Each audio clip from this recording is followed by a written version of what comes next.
ਨਾਮ ਆ ਜਿਹੜਾ ਕਦੇ ਨਾਸ਼ ਨਹੀਂ ਹੋਵੇਗਾ। ਤਦ ਕਹਿੰਦਾ ਜੇਕਰ ਨਹੀਂ ਤਾਂ ਜੋ ਮੈਂ ਨਿਸ਼ਾਨ ਤੁਹਾਡੇ ਵਿੱਚ ਵਿਖਾਲਦਾ ਉਹਦੇ ਕਾਰਨ ਤੁਸੀਂ ਕੀ ਕਰੋ, ਮੇਰੇ ਤੇ ਨਿਰਜਾ ਕਰੋ।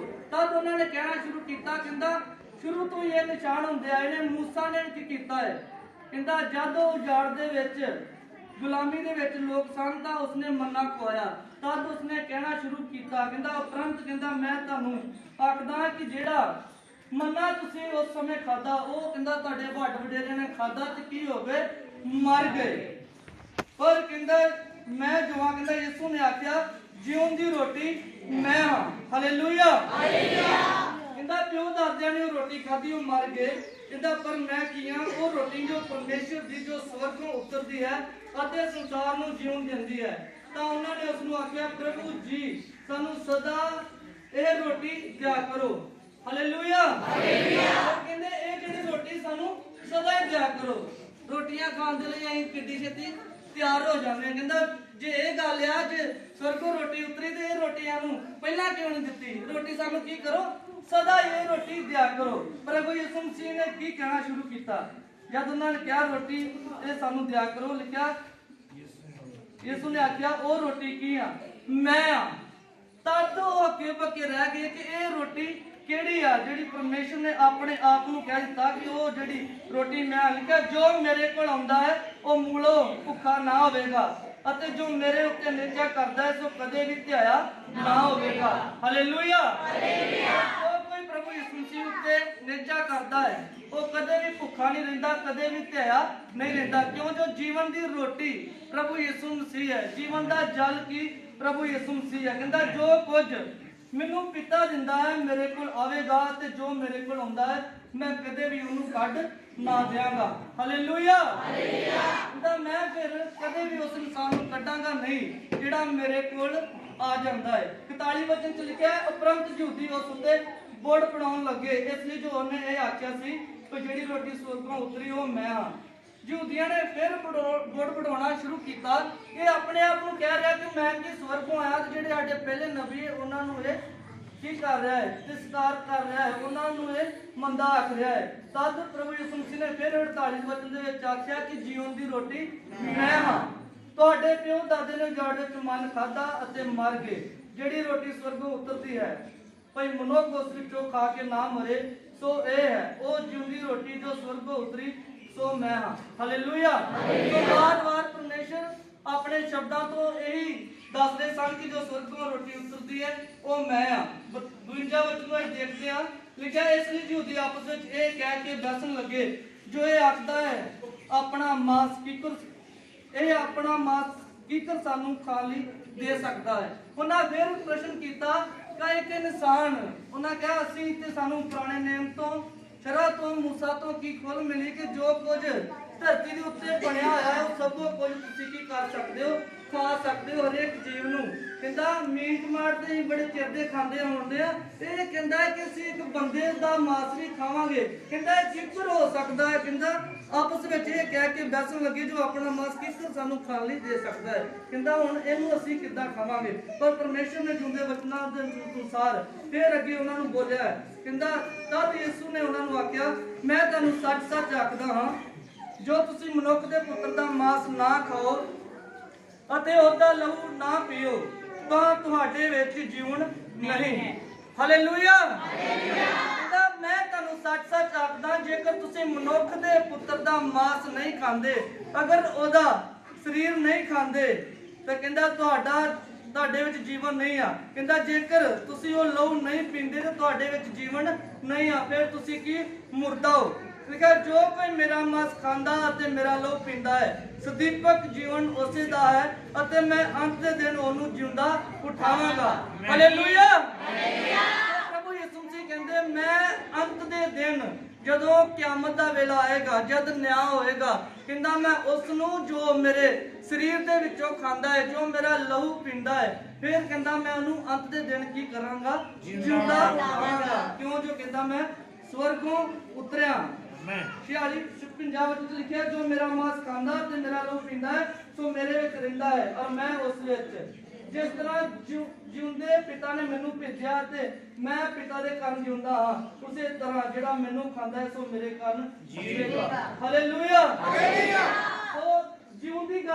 परमेश्वर ने कहता ਉਹਦੇ ਵਾਸਤੇ ਸਦੀਪਕ ਜੀਵਨ ਹੈ ਜਿਹੜਾ ਮੇਰੇ ਮਾਸ ਅਤੇ ਲਹੂ ਦੇ ਵਿੱਚ ਕੀ ਹੁੰਦਾ ਹੈ ਸ਼ਰੀਰ ਹੁੰਦਾ ਹੈ ਉਹਦੇ ਵਿੱਚ ਸ਼ਾਮਲ ਹੁੰਦਾ ਹੈ ਤਾਂ ਉਹ ਹੀ ਕਹਿੰਦਾ ਸਦੀਪਕ ਜੀਵਨ ਨੂੰ ਪ੍ਰਾਪਤ ਕਰ ਸਕਦਾ ਹੈ। ਜਦ ਅਸੀਂ ਸੰਤ ਮਤੀ ਦੀ ਇੰਜੀਲ ਨੂੰ ਦੇਖਦੇ ਹਾਂ ਕਿ ਜਦ ਪ੍ਰਭੂ ਯਿਸੂ ਮਸੀਹ ਦਾ ਸਮੇਂ ਆ ਚੁੱਕਿਆ ਸੀ ਕਿ ਉਹ ਆਪਣੇ ਸੇਵਕਾਂ ਦੇ ਸਮੇਂ ਨੂੰ ਪੂਰਾ ਕਰਨ ਉਸ ਵੇਲੇ ਜਿਹੜੀਆਂ ਗੱਲਾਂ ਪਹਿਲਾਂ ਤੋਂ ਲਿਖੀਆਂ ਗਈਆਂ ਜਿਹੜੀਆਂ ਗੱਲਾਂ ਉਸਨੇ ਉਹਨਾਂ ਯਹੂਦੀਆਂ ਦੇ ਨਾਲ ਫਰੀਸੀਆਂ ਦੇ ਨਾਲ ਔਰ ਆਪਣੇ ਚੇਲਿਆਂ ਦੇ ਨਾਲ ਕੀਤੀਆਂ ਸੋ ਜਦ ਉਹ ਸਮੇਂ ਆ ਗਿਆ ਤਾਂ ਉਸਨੇ ਫਿਰ ਉਸ ਸਮੇਂ ਨੂੰ ਪ੍ਰੈਕਟੀਕਲ ਤੌਰ ਤੇ ਜਿਹੜੀਆਂ ਪਹਿਲਾਂ ਗੱਲਾਂ ਉਹਨਾਂ ਦੇ ਨਾਲ ਕਰਦਾ ਰਿਹਾ ਪੂਰਾ ਕੀਤਾ।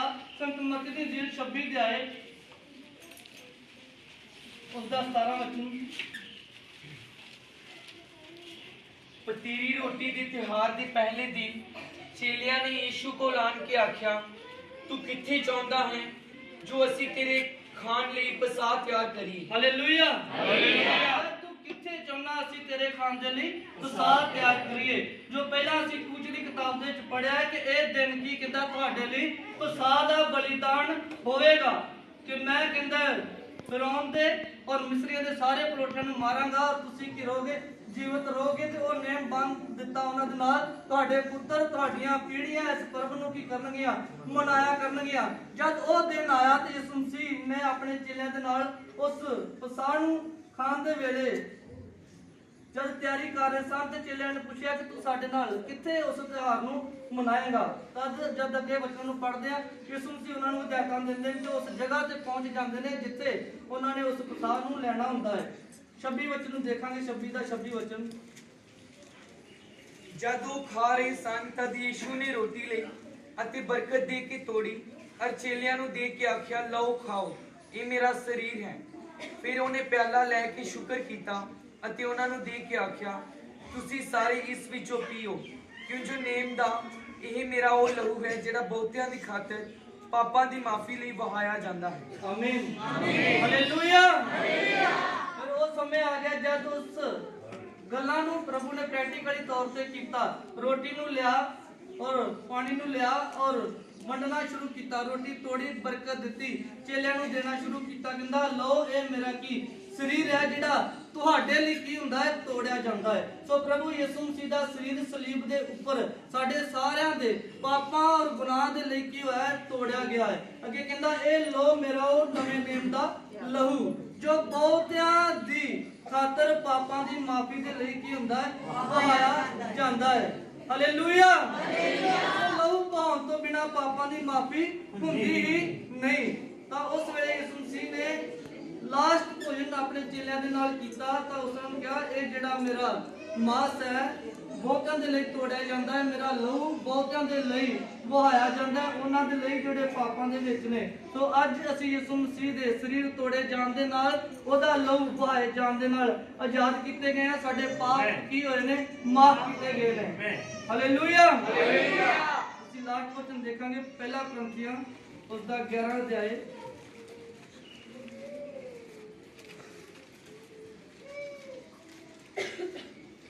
उसका 23 वचन मैं तो यह गल प्रभु तो पाई सी मैं तो यह गल प्रभु तो पाई सी जेड़ी थानू सौंप दिती जेड़ी कहंदा कि कीती थानू सौंप दिती। प्रभु दा दास संत पौलुस जो पहला की सौलुस जिन्हों असी शौल दे नाम दे नाल जानदे आ तां ओह की कह रहा है कहंदा मैं किया ये जेड़ी गल आ कितों पाई है प्रभु तो अपने कोलों नहीं उन्हें प्रभु दे कोलों ये गल पाई। सो यीशु मसीह दे नाल सेवकाई दे दौरान नहीं सी उन्हें किद्दां प्रभु तो पा लई। ਉਹ ਪ੍ਰਭੂ ਦੇ ਜਿਉਂਦੇ ਵਚਨ ਦੇ ਅਨੁਸਾਰ ਚੁਣਿਆ ਗਿਆ। ਪਰਮੇਸ਼ਵਰ ਨੇ ਉਹਨੂੰ ਆਪਣੀ ਕਿਰਪਾ ਦੇ ਅਨੁਸਾਰ ਸੱਦਿਆ ਤਾਂ ਨਵਾਂ ਨੇਮ ਜਿਹੜਾ ਜ਼ਿਆਦਾ ਉਹ ਇਹਦੇ ਦੁਆਰਾ ਕੀ ਪੱਤਰੀਆਂ ਨੂੰ ਲਿਖਿਆ ਗਿਆ। ਜਿਹੜੀਆਂ ਗੱਲਾਂ ਚੇਲਿਆਂ ਨੇ ਨਹੀਂ ਲਿਖੀਆਂ ਉਹ ਗੱਲਾਂ ਵੀ ਕੀ ਹੋਈਆਂ ਨੇ ਸੰਤ ਪੌਲੁਸ ਦੇ ਦੁਆਰਾ ਲਿਖੀਆਂ ਗਈਆਂ। ਚਾਹੇ ਯਿਸੂ ਮਸੀਹ ਚੇਲਿਆਂ ਦੇ ਨਾਲ ਰਹਿੰਦਿਆਂ ਇਹ ਗੱਲਾਂ ਕਰ ਚੁੱਕੇ ਸਨ ਪਰ ਸੰਤ ਪੌਲੁਸ ਦੇ ਨਾਲ ਇਹ ਗੱਲਾਂ ਨਹੀਂ ਕੀਤੀਆਂ। ਪਰ ਫਿਰ ਵੀ ਸੰਤ ਪੌਲੁਸ ਇਸ ਵਚਨ ਦੇ ਵਿੱਚ ਕਹਿ ਰਹੇ ਨੇ ਕਹਿੰਦਾ ਮੈਂ ਤਾਂ ਇਹ ਗੱਲ प्रभु तो पाई जेड़ी की है थानू सौंप दित्ती। भाई प्रभु यीशु ने जिस रात तो पड़वाया गया सी रोटी लई अते शुक्र करके तोड़ी अते कहा ये मेरा शरीर है जो तुहाडे लई है मेरी यादगारी लिए करया करो। इसी तरह उसने भोजन खान दे पिछों प्याला भी लिया अते कहा जो ये प्याला मेरे लहू विच नवां नेम है ਜਦ ਕਦੇ ਤੁਸੀਂ ਇਹਨੂੰ ਪੀਵੋ ਤਾਂ ਮੇਰੀ ਯਾਦਗਾਰੀ ਇਹ ਕਰਿਆ ਕਰੋ। Hallelujah hallelujah. ਸੋ ਪਰਮੇਸ਼ਰ ਦਾਸ ਨੇ ਉਹਨਾਂ ਗੱਲਾਂ ਨੂੰ ਫਿਰ ਤੋਂ ਦੁਹਰਾਇਆ ਕਲੀਸਿਆ ਦੇ ਵਿੱਚ ਤੇ ਕਹਿੰਦਾ ਇਹ ਯਾਦਗਾਰੀ ਦੇ ਲਈ ਪਰਮੇਸ਼ਰ ਨੇ ਮੈਨੂੰ ਇਹ ਗੱਲਾਂ ਸੌਂਪੀਆਂ ਤੇ ਉਹ ਗੱਲਾਂ ਅੱਜ ਮੈਂ ਤੁਹਾਨੂੰ ਦੱਸਦਾ ਹਾਂ। ਕਹਿੰਦਾ ਜਦ ਵੀ ਤੁਸੀਂ ਇਕੱਠੇ ਹੁੰਦੇ ਹੋ ਯਾਦਗਾਰੀ ਦੇ ਲਈ ਇਸੇ ਤਰ੍ਹਾਂ ਕਰਿਆ ਕਰੋ, ਕਿਉਂਕਿ ਜਦ ਕਦੇ ਤੁਸੀਂ ਇਹ ਰੋਟੀ ਖਾਓ ਅਤੇ ਪਿਆਲਾ ਪੀਓ ਤਾਂ ਤੁਸੀਂ ਪ੍ਰਭੂ ਦੀ ਮੌਤ ਦਾ ਪ੍ਰਚਾਰ ਕਰਦੇ ਰਹਿੰਦੇ ਹੋ ਜਦ ਤੱਕ ਉਹ ਆ ਨਾ ਜਾਵੇ। Hallelujah hallelujah. ਸੋ ਜਿਹੜੇ ਵੀ ਇਨਸਾਨ ਪ੍ਰਭੂ ਯਿਸੂ ਮਸੀਹ ਦੀ ਮੇਜ਼ ਦੇ ਵਿੱਚ ਸ਼ਾਮਲ ਹੁੰਦੇ ਨੇ, ਉਹਦੇ ਮਾਸ ਅਤੇ ਲਹੂ ਦੇ ਸ਼ਰੀਕ ਹੁੰਦੇ ਨੇ, ਉਹ ਕੀ ਕਰਦੇ ਨੇ? ਪ੍ਰਭੂ ਯਿਸੂ ਮਸੀਹ ਦੀ ਯਾਦਗਾਰੀ ਦੇ ਵਿੱਚ ਉਸ ਦਿਨ ਨੂੰ ਮਨਾਉਂਦੇ ਨੇ ਕਿ ਸਾਡਾ ਪ੍ਰਭੂ ਯਿਸੂ ਮਸੀਹ ਸਾਡੇ ਲਈ ਇਸ ਦੁਨੀਆ ਦੇ ਉੱਤੇ ਆਏ, ਮਾਰੇ ਗਏ, ਗਾੜੇ ਗਏ, ਤੀਜੇ ਦਿਹਾੜੇ ਮੁਰਦਿਆਂ ਵਿੱਚੋਂ ਜੀ ਉੱਠੇ। ਅਸੀਂ ਪ੍ਰਭੂ ਦੀ ਸਲੀਬ ਨੂੰ ਉਸ ਸਮੇਂ ਯਾਦ ਕਰਦੇ ਹਾਂ ਜਦ ਅਸੀਂ ਇਸ ਭੋਜਨ ਦੇ ਵਿੱਚ ਸ਼ਾਮਲ ਹੁੰਦੇ ਹਾਂ। ਔਰ ਨਾਲ ਦੇ ਨਾਲ ਕਹਿੰਦਾ ਤੁਸੀਂ ਇਸ ਗੱਲ ਦਾ ਪ੍ਰਚਾਰ ਕਰਦੇ ਹੋ, ਚਾਹੇ ਤੁਸੀਂ ਇਸ ਤਰ੍ਹਾਂ ਖੜੇ ਹੋ ਕੇ ਪ੍ਰਚਾਰ ਨਹੀਂ ਕਰਦੇ, ਪਰ ਜਦ ਤੁਸੀਂ ਇਸ ਸੈਕਰਾਮੈਂਟ ਦੇ ਵਿੱਚ ਸ਼ਾਮਲ ਹੁੰਦੇ ਹੋ ਤੇ ਪ੍ਰਭੂ ਯਿਸੂ ਮਸੀਹ ਦਾ ਇਹ ਵਚਨ ਕਹਿੰਦਾ ਹੈ, ਵਾਅਦਾ ਹੈ ਕਿ ਤੁਸੀਂ ਉਹਦੀ ਮੌਤ ਦਾ ਫਿਰ ਕੀ ਕਰਦੇ ਹੋ? ਪ੍ਰਚਾਰ ਕਰਦੇ ਹੋ। ਤੇ ਉਹਦਾ ਪ੍ਰਚਾਰ ਕਰਨਾ ਤੁਹਾਡਾ ਫਰਜ਼ ਹੈ, ਤੁਹਾਡਾ ਇਹ ਇੱਕ ਦਿੱਤਾ ਹੋਇਆ ਹੁਕਮ ਹੈ ਜੋ ਪਰਮੇਸ਼ਰ ਨੇ ਸਾਡੇ ਸਭਨਾਂ ਦੇ ਲਈ ਸੌਂਪਿਆ ਹੋਇਆ ਹੈ। ਔਰ ਦੂਸਰੀ ਗੱਲ, ਇਹਦੇ ਨਾਲ ਤੁਸੀਂ ਸੁਦੀਪਕ ਜੀਵਨ ਨੂੰ ਪ੍ਰਾਪਤ ਕਰਦੇ ਹੋ ਜਿਹੜਾ ਪਰਮੇਸ਼ਰ ਉਹ ਦੂਸਰੇ ਨੂੰ ਇਨਸਾਨ ਨੂੰ ਨਹੀਂ ਦਿੰਦਾ, ਜਿਹੜਾ ਉਹਦੇ ਵਿੱਚ ਬਣਿਆ ਰਹਿੰਦਾ ਹੈ, ਵਚਨਾਂ ਉੱਪਰ ਚੱਲਦਾ ਹੈ, ਲਹੂ ਅਤੇ ਮਾਸ ਦੇ ਸ਼ਰੀਕ ਹੁੰਦਾ ਹੈ। ਤੇ ਪ੍ਰਭੂ ਕਹਿੰਦਾ ਕਿ ਮੈਂ ਉਹਨੂੰ ਕੀ ਕਰਾਂਗਾ? ਸੁਦੀਪਕ ਜੀਵਨ ਦੇਵਾਂਗਾ। ਇੱਕ ਤੁਸੀਂ ਉਹਦੀ ਮੌਤ ਦਾ ਪ੍ਰਚਾਰ ਕਰਦੇ ਹੋ, ਦੂਸਰਾ ਸੁਦੀਪਕ ਜੀਵਨ ਨੂੰ ਪ੍ਰਾਪਤ ਕਰਦੇ ਹੋ, ਆਪਣੇ ਅੰਦਰ ਲੈਂਦੇ ਹੋ। ਤੇ ਉਸ ਮਹੀਨੇ ਨੂੰ ਜੋ ਮੂਸਾ ਦੇ ਵੇਲੇ, ਹਾਰੂਨ ਦੇ ਵੇਲੇ ਕਿਹਾ ਸੀ ਕਿ ਉਹਨਾਂ ਮਹੀਨਿਆਂ ਦਾ ਇਹ ਕੀ ਆਰੰਭ ਹੈ ਤੇ ਉਹਦਾ ਕੀ ਪਹਿਲਾ ਦਿਨ ਹੈ ਤੁਹਾਡੀ ਆਜ਼ਾਦੀ ਦਾ। ਸੋ ਤੁਸੀਂ ਉਸ ਆਜ਼ਾਦੀ ਦੇ ਦਿਹਾੜੇ ਨੂੰ, ਪਾਪਾਂ ਤੋਂ ਗੁਲਾਮੀ ਦੇ ਛੁਟਕਾਰੇ ਨੂੰ ਵੀ ਇਸ ਵਿਧੀ ਦੇ ਵਿੱਚ ਸ਼ਾਮਲ ਹੋ ਕੇ ਕੀ ਕਰਦੇ ਹੋ? ਮਨਾਉਂਦੇ ਹੋ। Hallelujah hallelujah. ਪ੍ਰਭੂ ਅੱਜ ਦੇ ਵਚਨ ਪੜ੍ਹੇ ਸੁਣੇ ਜਾਣ ਤੇ ਬਰਕਤ ਦੇ, ਔਰ ਅੱਗੇ ਦਾ ਸਮਾਂ ਅਸੀਂ ਪ੍ਰਭੂ ਦੇ ਦਾਸ ਹੱਥ ਸੌਂਪਦੇ ਹਾਂ।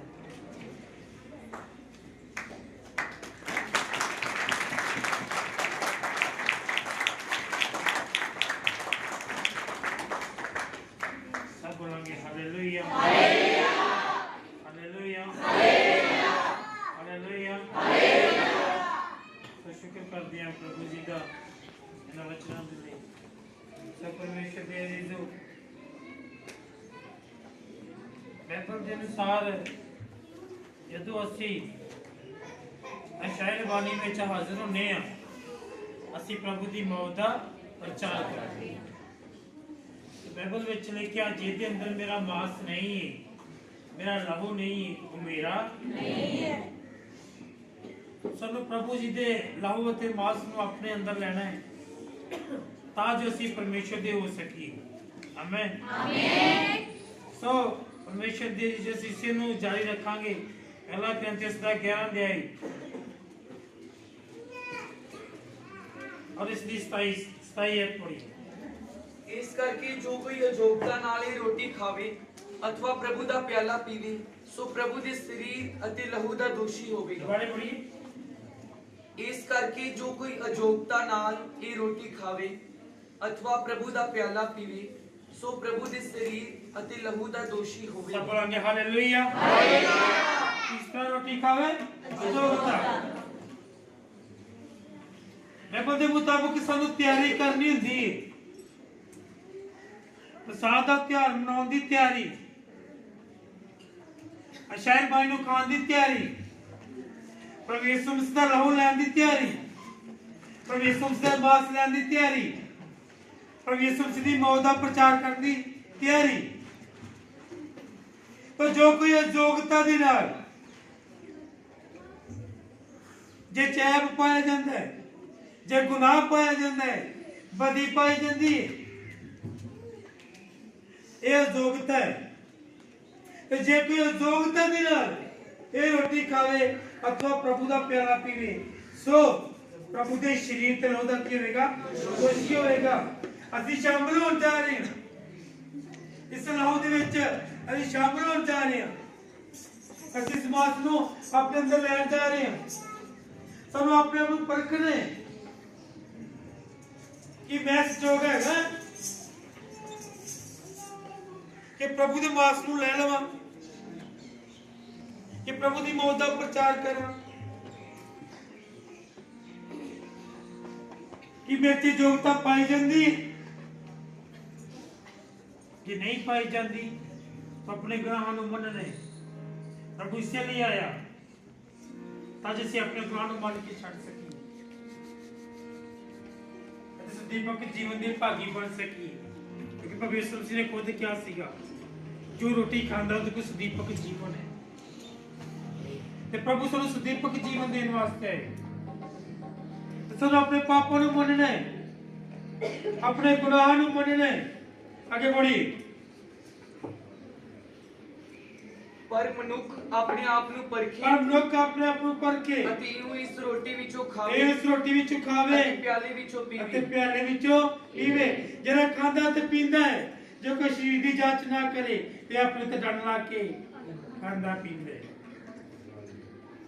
ਜੇਕਰ ਅਸੀਂ ਗੁਨਾਹ ਦੇ ਵਿੱਚ ਵਧੀਆਂ ਦੇ ਵਿੱਚ ਤੇ ਫਿਰ ਵੀ ਇਸ ਰੋਟੀ ਨੂੰ ਲੈਂਦੇ ਆ ਤੇ ਆਪਣੇ ਆਪ ਤੇ ਡੰਡ ਲਾਉਂਦੇ ਆ ਸਜ਼ਾ ਦੇ ਭਾਗੀਦਾਰ ਉਸ ਖੁਦ ਬਣਾਉਂਦੇ ਆ क्योंकि बाइबल ਵਿੱਚ ਲਿਖਿਆ ਵਾ क्योंकि यीशु मसीह ਕਹਿੰਦੇ मैं किसी ਨੂੰ ਦੋਸ਼ੀ नहीं ठहराऊंगा क्योंकि मैं जग ਨੂੰ ਦੋਸ਼ੀ ठहराਉਣਾ नहीं आया मैं ਤੇ ਆਇਆ ਕਿ ਜਗਤ ਬਚਾਇਆ ਜਾਵੇ ਇਹੀ ਵਚਨ ਕਹਿੰਦਾ ਜੇ ਤੁਸੀਂ ਸੁਣਿਆ ਜੇ ਤੁਸੀਂ ਨਾ ਮੰਨਿਆ ਤੇ ਇਹੀ ਵਚਨ ਤੁਹਾਨੂੰ ਅੰਤ ਦੇ ਦਿਨ ਦੋਸ਼ੀ ਠਹਿਰਾਵੇਗਾ इसलिए मेरे बहनों मेरे भाइयों अपने आप को परखना है फिर इस रोटी ਵਿੱਚੋਂ खाना है प्याले विचों पीने आओ खाना बंद करिए और अपने आप पर किए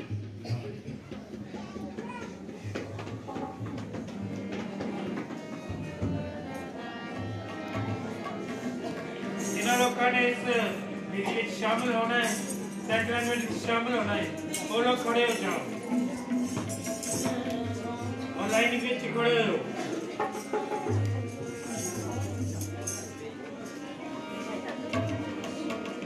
खड़े हो जाओ बाकी पीछे चले जाओ जिनमें शामिल लोग खड़े हो जाओ बाकी पीछे हो जाओ जीवन दी रोटी में गाए मसीह जीवन दी रोटी में गाए मसीह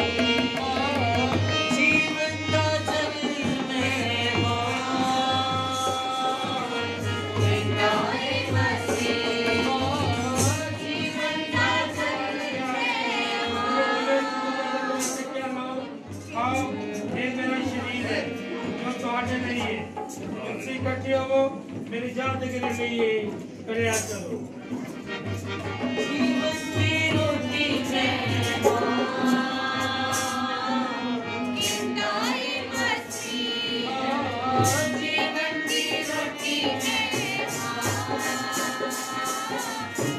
गाए मसीह जीवन का जल में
मैं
खुदावंद तू महान है।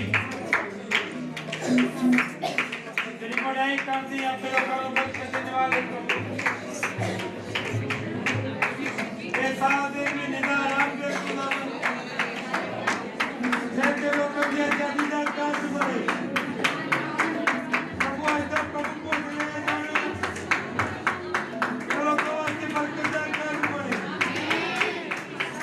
कि ना तेरे बात से लोग अपने दिल में बड़ा चिंगारी जो प्रकट होवे ताकि तुसी आओ ये तना स्वर्ग से उठाए जाए ऐ खुदावंदा अजय सैक्रामेंट से द्वारा आप लोगों को बरकत देना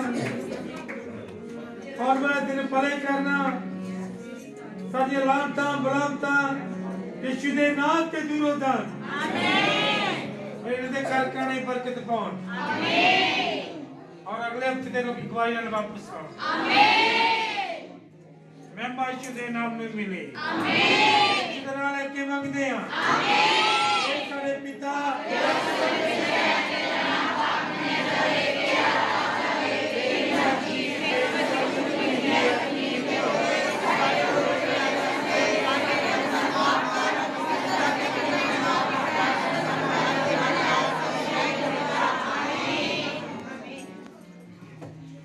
यीशु मसीह की फजल खुदा दी मोहब्बत रूपाई संगत बैठे क्रिश्चियन करा प्रोना जब सारे यीशु से तक बढ़ी रहे आमीन सारे में जब से दी